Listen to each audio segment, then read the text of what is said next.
Kami menyewa villa itu untuk 2 malam. Letaknya agak masuk ke dalam, jauh dari jalan utama, dikelilingi pohon tinggi yang membuat sinyal hilang timbul. Tapi yang paling menarik perhatian sejak awal bukan bangunannya melainkan kolam renangnya. Airnya, Herni, terlalu jernih. Lampu kolam menyala biru pucat, membuat dasar kolam terlihat jelas meski hari mulai gelap. Enak nih kalau berenang malam, kata Dika sambil melempar tas. Aku hanya mengangguk. Entah kenapa, sejak pertama melihat kolam itu, dadaku terasa sedikit sesak. Malam pertama kami habiskan dengan bercanda, musik pelan, kopi panas, tawa yang memantul di dinding villa. Sekitar jam 11, yang lain mulai mengantuk. Tinggal aku dan Dika di teras, menghadap kolam. Air kolam tenang sekali, tidak ada riak,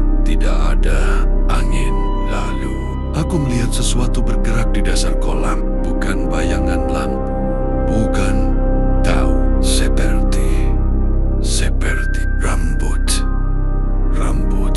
Aku mengucek mata saat kulihat lagi. Dasar kolam kosong, airnya kembali tenang, seolah tidak pernah terjadi apa-apa. Kamu lihat itu enggak? Tanyaku pelan. Dika mengernyit. Lihat apa?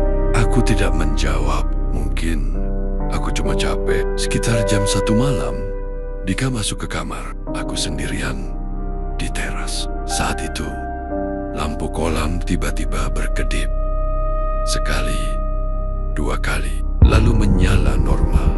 Dan di pantulan air, aku melihat sosok berdiri di dalam kolam. Aku berdiri mendadak. Sosok itu tidak bergerak. Tingginya sebatas dada orang dewasa. Rambutnya panjang, menutupi wajah.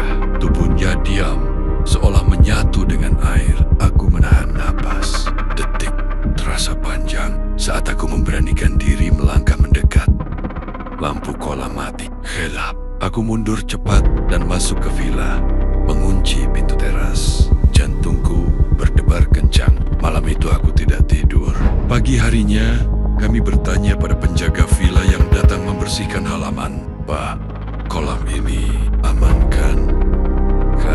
Tanjaku. Penjaga itu terdiam terlalu lama, lalu tersenyum. Tapi senyumnya aneh. Aman, Mas, katanya, selama tidak berenang malam. Aku menelan ludah. Kenapa malam? Ia tidak menjawab, hanya berkata, ada yang dulu suka berenang malam, tapi tidak pernah keluar. Siang itu, kami sepakat tidak menyentuh kolam. Tapi malam kedua, sekitar jam 3 pagi, aku terbangun oleh suara air.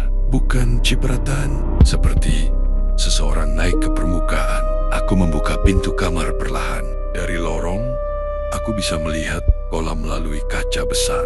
Lampunya menyala lagi. Dan kali ini, sosok itu tidak di dalam kolam. Ia berdiri di pinggirnya, air menetes dari tubuhnya. Rambut panjang menutupi wajah. Tangannya terjulur ke arah villa. Lalu kepalanya miring perlahan, seolah menatap lurus ke arahku. Meski matanya tak terlihat, aku mundur, menutup pintu kamar, dan membangunkan semua orang. Kami keluar villa saat fajar tanpa berpamitan. Tidak ada yang berani menoleh ke belakang. Sebelum mobil jalan, aku sempat melihat kolam itu sekali lagi. Airnya tenang, kosong.